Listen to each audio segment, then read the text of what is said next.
चलो जी, तो सबसे पहले स्टार्ट करते हैं topic calculation of new PSR. इसमें मैंने मेन 3 केसेस डिस्कस करे हैं जो आपको इस बार आने के चांसेस ज़्यादा है, फाइन। और ये 3 केसेस ही बहुत ज़्यादा इंपॉर्टेंट है, सबसे ज़्यादा यूज होने वाले, वाइडली यूज होने वाले केसेस ये 3 है। फर्स्ट केस पढ़ते हैं। देखो यहाँ पर आपको क्या दिया होगा, ए और बी की रेशो दी होती है, जैसे यहाँ पर दी हुई है 3:2। इसके बाद वो बताएंगे आपको कि सी कितने शेयर के लिए एडमिट हो रहा है। यहाँ पर वो एडमिट हो रहा है 1/4 शेयर के लिए, जो मैंने फिगर्स लिए, ए और बी की ओल्ड रेशो 3:2 और सी एडमिट होगा 1/4 शेयर के लिए, फाइन। तो हम इस केस में सॉल्व कैसे करते हैं, वैसे तो आप सबको अच्छे से पता होगा। ऐसे केस में हम लोग सबसे पहले क्या करते हैं, let the total share be 1, है ना, क्योंकि सब फ्रैक्शन का टोटल हमेशा क्या होता है बच्चों, 1 होता है। तो यहाँ पर हम सबसे पहले स्टार्टिंग करते हैं let the total share be 1 के साथ, ठीक है। तो टोटल, अच्छा फ्रैक्शन का टोटल 1 क्या होता है, एक बार मैं आपको फटाफट से रिकॉल कराऊं। ए और बी की रेशो 3:2 है, तो ए का शेयर कितना है 3/5, बी का शेयर कितना है 2/5, दोनों को ऐड करो कितना बनेगा 5/5 बनेगा। तो कट कर कितना बनता है 1। इसका मतलब हमेशा फ्रैक्शंस का टोटल 1 होता है, ठीक है। मतलब ये रेशियोज को अगर हम लोग पहले फ्रैक्शन की फॉर्म में कन्वर्ट करके देखते हैं तो टोटल हमेशा 1 आता है। ये बात अच्छे से क्लियर हुई आपको। आगे बढ़ते हैं। तो सबसे पहले स्टार्टिंग करेंगे लेट द टोटल शेयर भी 1 के साथ। और आप लोग क्या करो, बेटर है कि आप लोग के साथ साथ लिख लो case 1।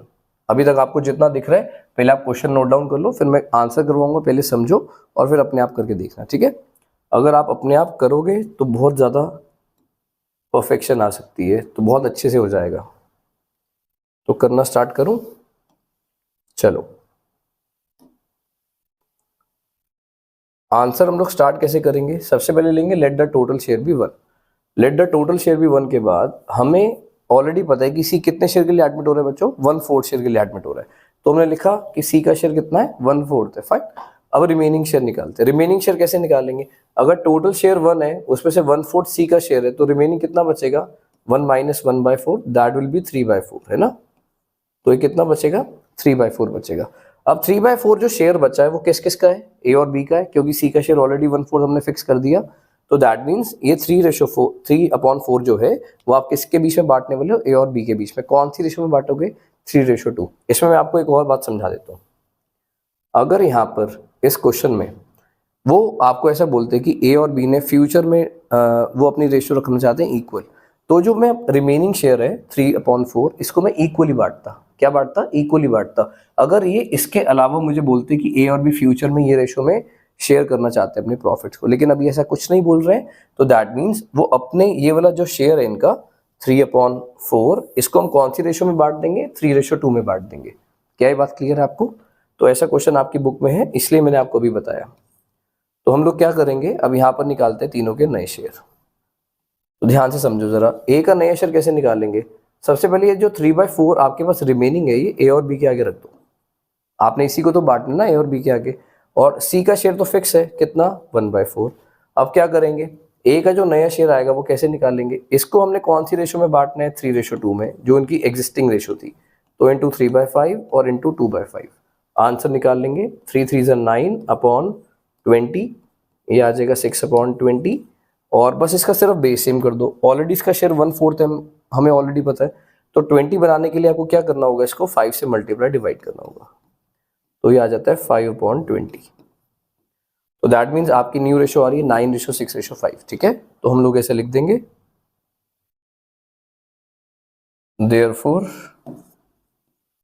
New profit sharing ratio is 9:6:5। अच्छे से क्लियर हुआ आपको केस फर्स्ट। अब आप लोग पहले साथ साथ नोट डाउन कर लो, ठीक है। फिर स्टार्ट करते हैं नेक्स्ट केस।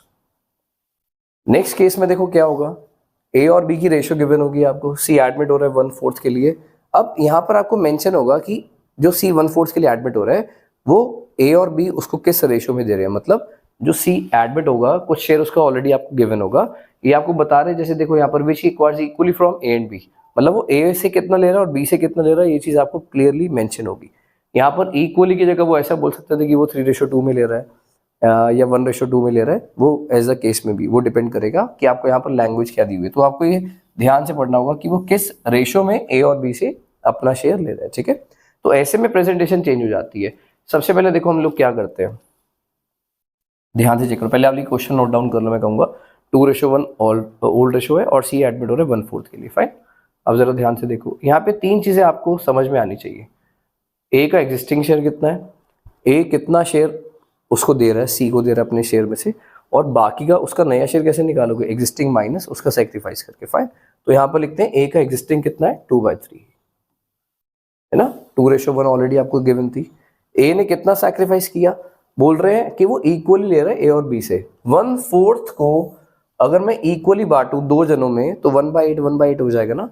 1/4 का हाफ कितना होता है, हाफ ऐसे तो निकालोगे ना आप, इसको 2/4 मत करना, वो डबल हो जाएगा। आपने नीचे वाले नंबर को 2 से मल्टीप्लाई करना है तो 1/8 हो जाएगा। दैट मीन्स 1/8 ए सैक्रिफाइस कर रहा है। तो इसका नया शेयर कैसे निकालोगे अब, 2/3 इसके पास ऑलरेडी था, इसने उसमें से कितना दे दिया 1/8 दे दिया, तो कितना बचा 24 एलसीएम आ जाएगा आपका, 8 2 16 -3, तो ये बचेगा 13/24। क्लियर है। अब आप लोग क्या करो, पहले इतना नोट डाउन कर लो, वीडियो को पॉज करके बी का आंसर पहले खुद ट्राई करो। अगर आप कर पाए तो बहुत अच्छी बात है, नहीं तो मैं साथ साथ आपको टेली करा रहा हूँ, ठीक है।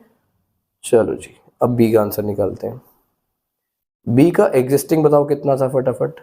सर 2:1 थी ओरिजिनल, तो बी का एग्जिस्टिंग शेयर था 1:1/3, मतलब बी ने कितना सैक्रिफाइस किया, सेम सैक्रिफाइस कर रहा है 1/8, क्योंकि वो भी 1/4 का हाफ पार्ट दे रहा है। जितना ए सैक्रिफाइस कर रहा था 1/4 का हाफ, उतना ही बी सैक्रिफाइस कर रहा है 1/4 का हाफ। ये बात आपको अच्छे से क्लियर है। अब बी का नया शेयर कैसे निकालोगे, एग्जिस्टिंग माइनस सैक्रिफाइस, 1/3 इसका शेयर ऑलरेडी था, इसने 1/8 दे दिया, तो जब आप सॉल्व करोगे तो ये बचेगा 5/24। कितना आएगा बच्चों 5/24। फाइन, तो दैट मीन्स ये बी का नया शेयर आ जाएगा। अब ए का नया शेयर है 13/24, बी का शेयर है 5/24, सी का शेयर तो हमें पता ही है 1/4 है, तो न्यू रेशो क्या हो जाएगी। अच्छा 1/4 को जब आप 24 में कन्वर्ट करोगे तो वो बन जाएगा, ये मैं सी की बात कर रहा हूँ, 1/4 × 6/6, तो ये बन जाएगा 6/24। तो therefore new PSR will be 13:5:6। क्या आप इसको और मिनिमम नंबर पे कन्वर्ट कर सकते हो, आंसर है नो, 1356 और मिनिमाइज नहीं किया जा सकता, तो दैट मीन्स न्यू रेशो हो जाएगी 1356। फाइन।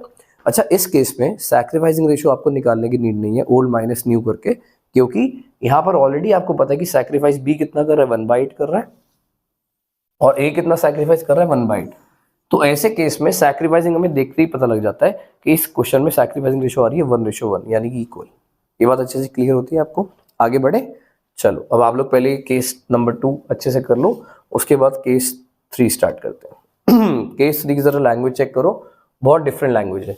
यहाँ पर आपको सबसे इंपॉर्टेंट बात, सी एडमिट हो रहा है ये बात बताई, लेकिन सी कितने शेयर के लिए आ रहा है वो गिवन नहीं है। अभी तक आपने 2 केसेस करे, ए और बी की रेशो पहले फर्स्ट केस डिस्कस करते हैं। लेट सपोज 3:2 थी जो हमने एज्यूम किया था, सी 1/4 के लिए आया था, तो मतलब सी का शेयर गिवन था ना। सेकंड केस किया आपने, वहां पर भी सी का शेयर गिवन था और उन्होंने बताया था कि सी अपना शेयर इक्वली ले रहा है ए और बी से। फाइन, या वो किसी रेशियो में हो सकता था। अब यहाँ पर तो सी का शेयर ही गिवन नहीं है, तो थर्ड केस तो सबसे डिफरेंट हो गया। यहाँ पर बस आपको ये दिया होगा कि ए ने इतना सरेंडर किया है और बी ने इतना सरेंडर किया है। अच्छा सरेंडर की जगह वो सैक्रिफाइस भी यूज कर सकते हैं वर्ड। फाइन, एक ही बात है। तो अब यहाँ पर अच्छा प्रेजेंटेशन सेम रहेगी आंसर की। सबसे पहले लिखेंगे ए का एग्जिस्टिंग शेयर, ए कितना सैक्रिफाइस कर रहा है वो लिखेंगे, फिर ए का नया शेयर निकाल देंगे। ठीक है, अब ये 3 वैल्यूज डालते हैं। अच्छा मैं तो कहूँगा आप पहले क्वेश्चन नोट डाउन कर लो, आंसर एक बार खुद ट्राई कर लो, अगर आप कर पा रहे हो तो बहुत अच्छी बात है, नहीं तो कोई बात नहीं, मैं पहले करवा ही रहा हूँ, आप चेक कर लेना। ए सरेंडर कर रहा है half of his share in favour of C. पहले बताओ ए का एग्जिस्टिंग शेयर कितना है, सर 2/3 है ना, 2:1 ओरिजिनल रेशो है। ए का सैक्रिफाइस बताओ, देखो ध्यान से, इसको मैं कन्वर्ट करता हूँ मैथ्स की लैंग्वेज को, हाफ ऑफ का मतलब क्या होता है सर मल्टीप्लीकेशन, हिज शेयर, ए का शेयर कितना था 2/3 था, तो वो अपने शेयर का हाफ पार्ट दे रहा है। ये बात इंपॉर्टेंट है।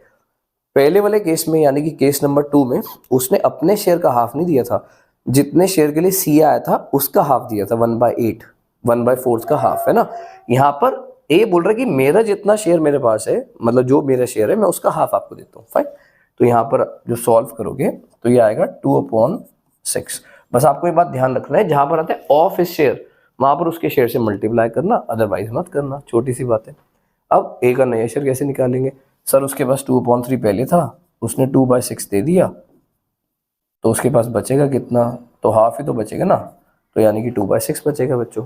सिंपल है, ये बात अच्छे से क्लियर होती है। अब बी का आंसर पहले खुद ट्राई करो।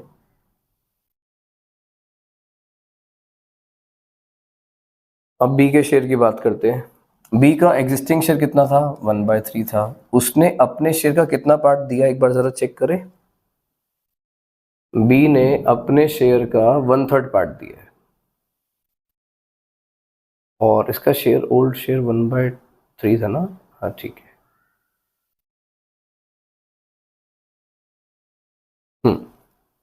तो बी सैक्रिफाइस कर रहा है 1/3 ऑफ का मतलब मल्टीप्लाई हिज शेयर। उसका शेयर भी 1/3 है बाई चांस, और वो अपने शेयर का 1/3 पार्ट दे रहे हैं ना। तो यानी कि वो कितना दे रहा है, 1/9। तो अब ए का नया शेयर कैसे, सॉरी बी का नया शेयर कैसे निकालेंगे। 1/3 इसका ओरिजिनल शेयर था, इसने कितना दे दिया, 1/9 दे दिया। तो माइनस करने के बाद आप आंसर निकालोगे, 9 एलसीएम हो जाएगा, 3 - 1 दैट इज 2/9। Make sense. अब मुझे बताओ सी का शेयर का क्या करना है। क्या सी का शेयर गिवन था आपको, नहीं। तो सी का शेयर कैसे निकालोगे, जो ए ने दिया और जो बी ने दिया, अगर हम दोनों को ऐड कर ले तो सी का शेयर ही तो आ जाएगा, क्योंकि ए ने जितना पार्ट दिया सी को वो सी का कुछ पार्ट बन गया, बी ने जो पार्ट दिया सी को वो भी सी का पार्ट बन गया। तो दोनों को ऐड करके सी का नया शेयर निकाल लेते हैं, फाइन। तो यहाँ पर सी का जो नया शेयर आएगा वो इन दोनों के सैक्रिफाइस को ऐड करके आ जाएगा, 2/6 और 1/9। तो यहाँ पर सी का नया शेयर आ जाएगा, ऐड करते हैं 2/6 और 1/9 को। तो यहाँ पर लिखते हैं C's share is equals to, दोनों के सैक्रिफाइस को ऐड कर लिया, 2/6 प्लस 1/9। एलसीएम कितना आएगा, 54। तो 9 2 18 प्लस 6 24/54। अब बस आपको बेस सेम करना है और आंसर्स निकाल लेने। बेस मैं सेम करके दिखाऊं या आप कर सकते हो। सर आप कर ही दो। ठीक है बच्चों, मैं कर ही देता हूँ। 54 हमें नीचे बनाना है ना, तो 54 नीचे बनाने, 9 है यहाँ पर, तो 6 से मल्टीप्लाई डिवाइड कर लो, तो ये आ जाएगा 12/54। इधर की बात करें ए की, तो इसको 9 से मल्टीप्लाई डिवाइड कर लो, तो ये आ जाएगा 18/54। तो आपकी न्यू रेशो आती है 18:12:24, लेकिन ये और मिनिमाइज करी जा सकती है। Therefore new ratio will be 18:12:24। इसको आप 6 से कट कर सकते हो बच्चों, 6 3 6 2 और 6 4। तो आपकी न्यू रेशो आती है 3:2:4। अब अगर वो आपसे सैक्रिफाइसिंग रेशो पूछे इस केस में, तो क्या निकालोगे, ओल्ड माइनस न्यू करके। नहीं, ओल्ड माइनस न्यू करने की नीड नहीं है। ए सैक्रिफाइस कर रहा है 2/6 और बी सैक्रिफाइस कर रहा है 1/9। सिर्फ बेस सेम कर लेना और फ्रैक्शन में आंसर निकाल लेना। क्लियर है मेरी बात। तो ऐसे केस में आपको सैक्रिफाइसिंग रेशो निकालने की नीड नहीं है। तो यहाँ तक हमारा फर्स्ट टॉपिक कंप्लीट होता है बच्चों, न्यू पीएसआर का।